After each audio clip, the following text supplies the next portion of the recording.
من در ادامه ویدیو بهتون یاد میدم که به اهدافتون برسید. برای ثابت کردنم این عکس رو میبینید. این پدر و مادرم یواشکی ازم گرفته. منم همیشه میتونم به اهدافم برسم و پر انرژی باشم و موفق. حالا من در اینجا یکی از بزرگترین مشکل‌های همه مردم جهان این است. همه دنبال تغییر سریع و بزرگ هستند، اما نمیتوانند تغییرهای کوچک و مداوم را ادامه دهند. به زبون ساده، آدم‌ها میخواهند یه شبه موفق شن. وزنشون کم شه، پولدار شن، منظم شن، ذهنشون آرام شه. ولی طاقت رشد آرام و پیوستن رو ندارن.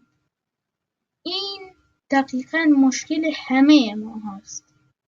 آدم هیچ وقت نمیتونه یه شبه پولدار شه، موفق شه. فرض کن تو میری باشگاه.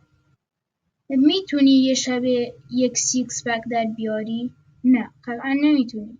چون که سیکس پک پروتئین میخواد، تمرین‌های مداوم، تمرین‌های درست، مربی، اینا همش کلی وقت میخواد. پولدار شدن هم همش الکی نیست.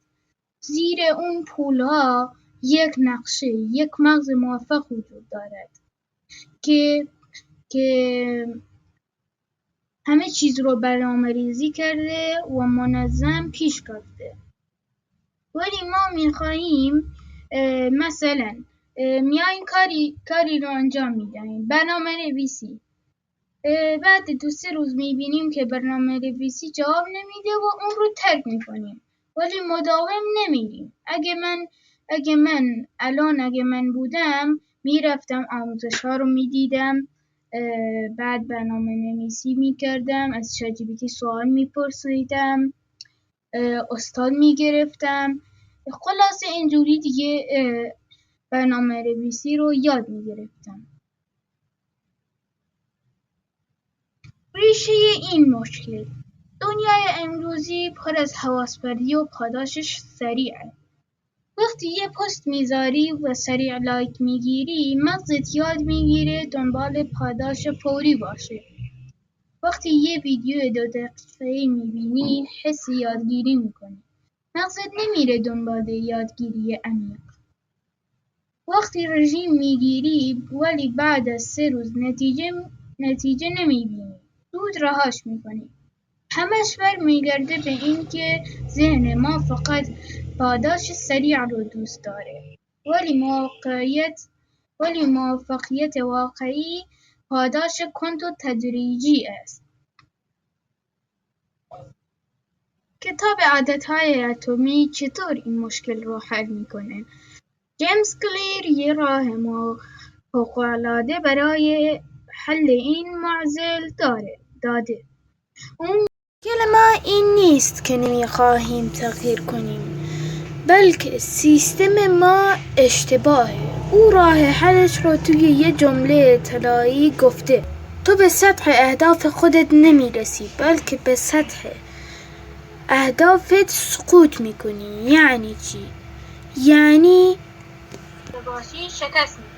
یعنی اگه فقط اهداف بذاری ولی روش درست برای رسیدن به اهدافت رو نداشته باشی، فقط شکست میخوری. ولی اگه بیای به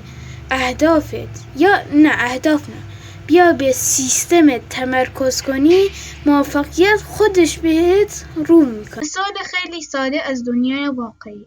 بذار مثال بزنم از یه مشکل که تقریبا همه دارند. مشکل: من نمیتونم منظم بمونم.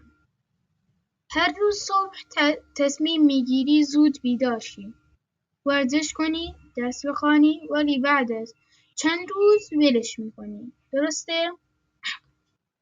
کتاب عادتهای اتمی اینطور حلش کرد. گام: هدفت رو فراموش نکن، روی سیستم تمرکز کن. قانون دوم: از قانون 2 دقیقه‌ای استفاده کن. شروع هر عادت باید کمتر از 2 دقیقه طول بکشه. مثلا فقط لباس ورزش بپوش. از نشانه محیطی کمک بگیر. لباس ورزشت رو شب قبل بذار دم در. پاداش بده. بعد از هر موقعیت کوچک به خودت حس رضایت بده. مثلا علامت بزن تو دفترت.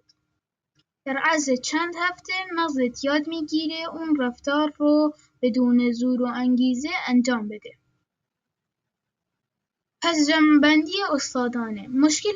مشکل مردم امروز دنبال تغییر سریع هستند ولی سیستم مداوم ندارند. راه حل از عادتهای اتمی. تغییرات کوچک ولی مداوم بساز. سیستم درست طراحی کن و به جای اهداف روی مسیر تمرکز کن. گام 1. هدفت را واضح ولی کوچک کن. اشتباه بیشتر مردم‌ها اینه که میگن میخوام موفق شم یا میخوام زندگی بهتری داشته باشم. ولی مغزت با این جمله‌ها کاری نمیتونه بکنه. باید هدفت به چیز قابل لمس و قابل شروع در 2 دقیقه تبدیل بشه. مثلا میخوام سالم شم. هر روز فقط 5 دقیقه پیاده‌روی کنم. میخوام پولدار شم. هر روز 10,000 تومان پس‌انداز کنم. میخوام کتابخوان شم. هر شب فقط 1 صفحه بخوانم. میخوام نظم داشته باشم. هر روز فقط میز کارم رو مرتب کنم. این دقیقاً از قانون 2 دقیقه کتاب عادتهای اتمی گرفته شده. شروع عادت باید آنقدر ساده باشد که هیچ بهانه‌ای برای انجام ندادنش نباشد. گام 2. روی هویت کار کن، نه فقط هدف. جیمز کلیر میگه هدف واقعی تغییر هویت است، نه فقط رسیدن به نتیجه. یعنی به جای اینکه بگی میخوام وزن کم کنم بگو من آدمی هستم که سالم میخوره. یا به جای اینکه بگی میخوام بیشتر بخونم بگو من یه خواننده ام.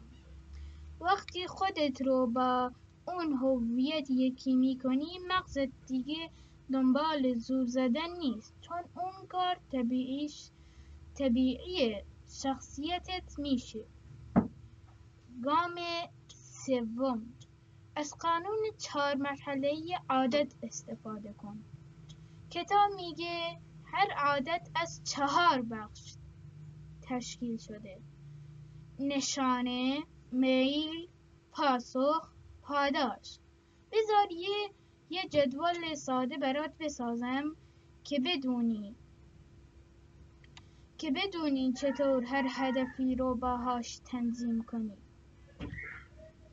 مرحله توضیح مثال برای هدف مطالعه روزانه. نشانه چیزی که بهت یادآوری میکنه وقتی فنجون چایمو گذاشتم روی یه بار دیگه میخونم. نشانه چیزی که بهت یادآوری میکنه وقتی فنجون چایمو گذاشتم شروع میکنم به خوندن. میل چیزی که باعث میشه بخوای اون کار رو بکنی. کتابی که واقعا دوستش داری. پاسخ کاری که انجام میدی فقط 1 صفحه بخون. پاداش حس خوبی که بعدش داری. یه تیک بزن تو دفترت یا یه لبخند بزن به خودت. گام 4 محیطت را طوری بساز که کمکت کنن نه دشمنت. یعنی مثلا اگه میخوای درس بخوانی محیطت جوری باشه که گوشی در دست نباشه، نوتیفیکیشن ها همش خاموش، روی حالت مزاحم نشوید و یه فنجون چای یا قهوه با کتاب. اگه دوست داری کتابخوان باشی. جیمز کلیر میگه محیط از انگیزه قوی تر است. یعنی اگه میخوای کمتر از گوشی استفاده کنی، لازم نیست ارادت را قوی تر کنی. فقط گوشیت را از جلوی چشم بردار. یا اگه میخوای بیشتر آب بخوری، یه بطری آب جلوی خودت بذار. خلاصه به جای جنگیدن با خودت، محیطت رو هوشمند کن. گام 5: از بهره مرکب عادتها استفاده کن. کتاب یک قانون طلایی داره. اگر هر روز فقط 1% بهتر شی، در پایان سال 37 برابر بهتر شدی. یعنی این دیگه خودش دیوونگیه. 37 برابر. پس نگران نباش که امروز فقط یک کار کوچک کردی، چون همین کار کوچک با تکرار رشد تصاعدی می سازه. مثال، امروز 5 دقیقه ورزش کردی، فردا همون 5 دقیقه رو ادامه دادی. بعد از یه ماه ورزش بخشی از هویتت شده. گام 6: از ردیابی عادت استفاده کن. هر وقت یه عادت انجام دادی، یه تیک بزن. اینجوری. این حس پاداش مغزت رو شارژ میکنه. مثلا یه جدول ساده بساز. روز، مطالعه، ورزش، آب خوردن، خواب منظم. دوشنبه: تیک تیک تیک منفی. سه شنبه: تیک تیک تیک تیک. قانون طلایی: زنجیره را نشکن. گام 7: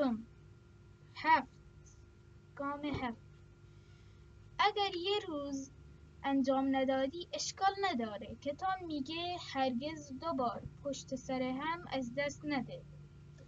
یعنی اگر یه روز جا موندی، فقط فرداش دوباره شروع کن.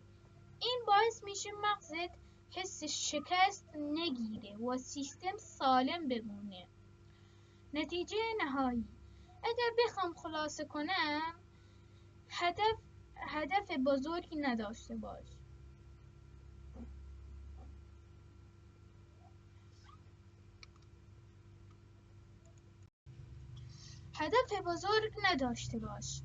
سیستم کوچک ولی مداوم بساز. خودت رو آدمی بدون که اون کار رو انجام میده. هویت: محیطت رو طوری بساز که کمکت کنه، نه دشمنت. پیشرفت رو ثبت کن. هرگز زنجیره عادتهات رو نشکن. زنجیره باید همیشه پایدار باشه. مثلا اگه میخوای سیکس پک در بیاری، نه اون که نمیشد گفت. ولی اگه میخوای بدن سالم داشته باشی، فقط باید روزی 10 دقیقه پیاده روی بکنی. این اگه زنجیره رو نشکنی، میره و بالاخره بدن سالمی میتونی داشته باشی. راهکارهای عملی: اعلان یا نوتیفیکیشن تمام شبکه‌های اجتماعی را قطع کن. اپ‌هایی که بیشتر وقتت را میگیرد از صفحه اول گوشی حذف یا در یک فولدر پنهان کن. اگر خیلی وابسته‌ای از از اپ‌هایی مثل دیجیتال ببخشید یکم گیر کردم انگلیسی و خوب نمیتونم بخونم. که اسم این دو برنامه توی صفحه میاد. برای محدود کردن زمان استفاده کن. زمان خاصی برای چک کردن شبکه‌های اجتماعی تعیین کن. مثلا ساعت 7 عصر فقط 15 دقیقه. در واقع داری نشانه‌ها رو کنترل می‌کنی، نه خودت رو. یعنی بجای جنگیدن با اراده داری محیطت رو طوری می‌سازی که مغزت وسوسه نشه. من یه راهکار دیگه هم دارم. اگه مثلا توی شورت‌های یوتیوب میگردی، برو ساعتت رو بیار، ساعت گوشیت رو میگم، 15 دقیقه یا نیم ساعت بذار. هر وقتی اون نیم ساعت زنگ خورد حتما یوتیوب رو ببند. برو سر یه کار دیگه. مرحله 3، قانون دوم و سوم. کار را ناجذاب و سخت کن. کتاب عادتهای اتمی میگه اگر میخوای عادت بدی را ترک کنی، آن را سخت و ناخوشایند کن. اینجا هم همون کار رو میکنیم. سختش کن. هر بار خواستی وارد اپ خاصی بشی، باید یه مرحله اضافی انجام بدی. مثلا گزارواژه طولانی یا تایید 2 مرحله‌ای. اپ رو از روی صفحه اصلی حذف کن تا دسترسی مستقیم نداشته باشی. مثلا روی مرورگر. الان من دارم از یوتیوب توی مرورگر استفاده میکنم. حتی میتونی از افزونه‌ها یا برنامه‌هایی استفاده کن که ورود به اپ‌ها رو موقتاً قفل کنن. جذابش کن. هر بار که خواستی زیاد استفاده کنی یا هر بار که زیاد استفاده کردی، یه حس ناخوشایند احساس کن. مثلا بنویس چقدر وقت تلف شد و چی رو از دست دادی.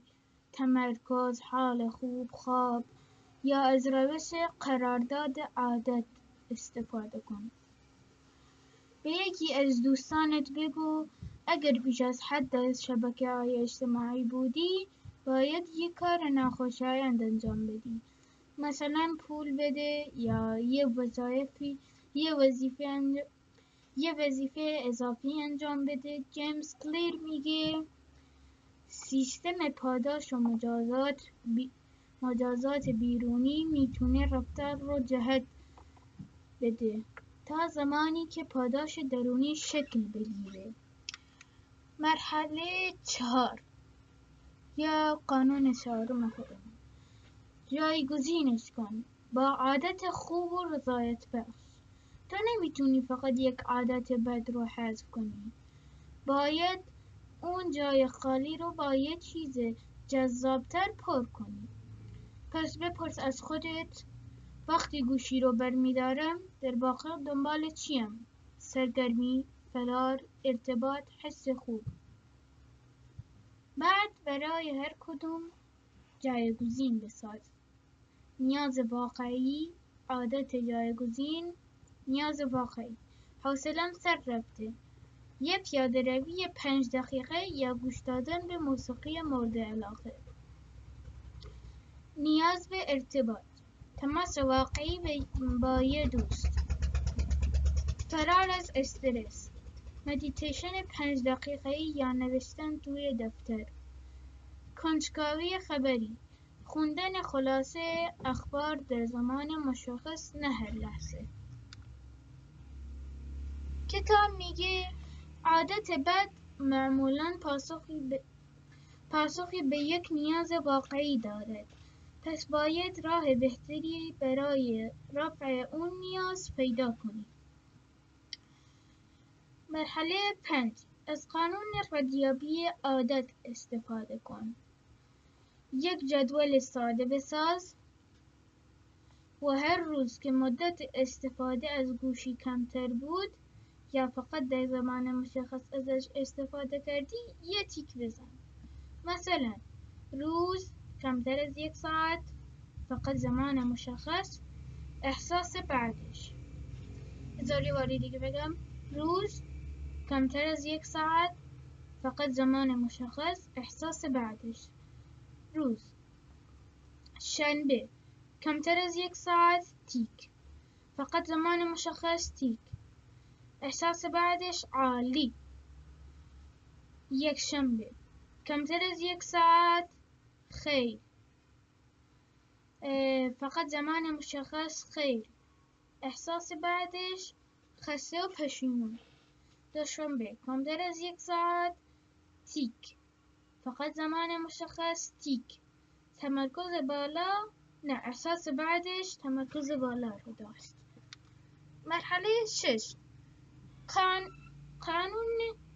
قانون زنجیره را نشکن.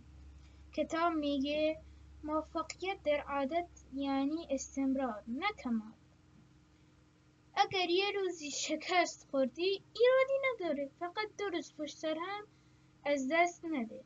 یعنی اگر امروز نتوانستی کنترل کنی، فردا برگرد به مسیر. مرحله 7.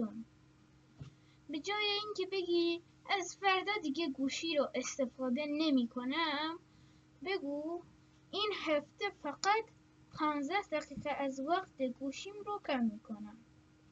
هفته بعد 30 دقیقه و همینطور تا وقتی که مغزت با تغییر جدید راحت بشه. کتاب میگه تغییر پایدار از مسیرهای کوچک و قابل تحمل سخت می شود، نه از انفجارهای انگیزه. جمع‌بندی نسخه استادانی. مرحله اصل کتاب، عمل واقعی. مرحله 1. تغییر هویت. من کسی هستم که زمانم را مدیریت می کنم. 2. نشانه را حذف کن. نوتیفیکیشن ها و اپ ها را از دید خارج کن. 3. سخت و ناخوشایندش کن. ورود سخت، پاداش منفی. 4. جایگزینش بساز. عادتها لذت بخش و مفیدتر. 5. ردیابی کن. هر روز استفاده‌ات را مثبت کن. 6. زنجیره را نشکن. 2 روز پشت سر هم از شکست نخور. 7. تغییر تدریجی. هر هفته کمی بهتر شو. 1%. قانون طلایی. بیشتر مشکل‌های ما اینه که نمیتونیم از فضای مجازی نجات پیدا کنیم. الان من بهت میگم که چه دوری. نه ببخشید. الان من همه اینا رو فشرده کردم و یه جا الان بهت میگم. خلاصه نهایی، چطور به هدفات برسی و از دنیای مجازی نجات پیدا کنی. اصلی کتاب تغییر کوچک ولی مداوم بساز، نتایج بزرگ میسازن. هر روز فقط 1% بهتر شو. بعد از مدتی 37 برابر رشد میکنی. دیگه این مثل اینه که خودت الان چقدر بهتری، بعد از 1 سال 37 برابر خودت بهتر باشی. 4. قانون طلایی ساخت عادت.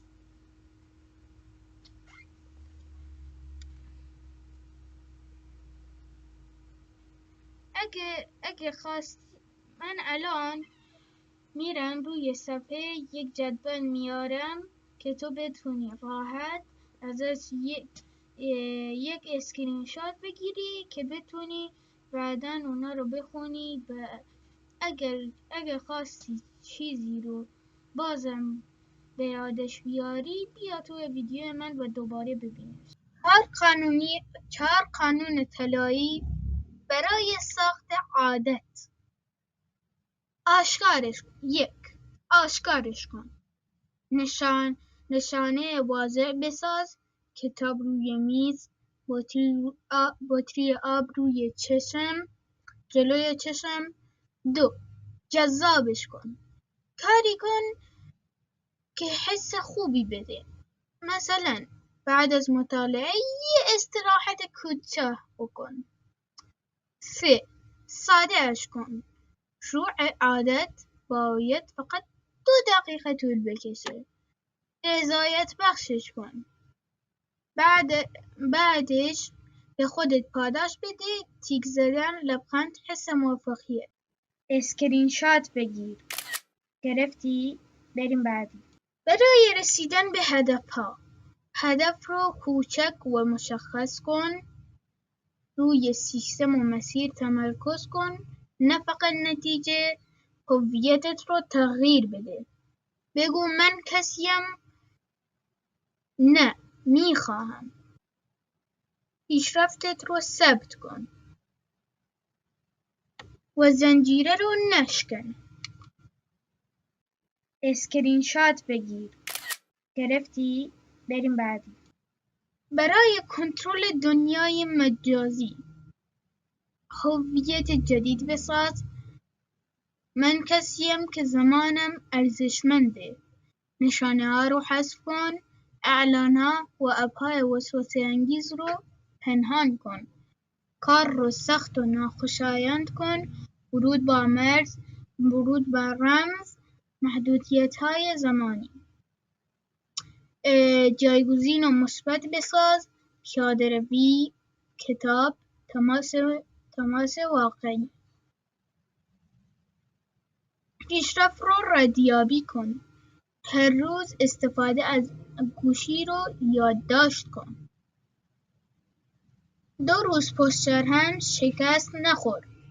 ثبات مهمتر از کماله.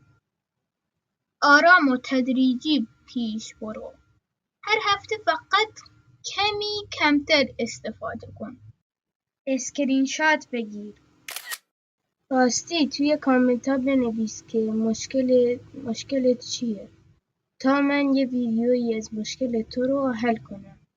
هر کی اگه مشکلش یکی بود یا مشکل هر کسی مثل هم بود، مثلا دنیای مجازی، اگه 6 نفر گفت دنیای مجازی، 5 نفر گفت کامپیوتر، من دنیای مجازی رو میذارم چون که رأی بیشتری داره.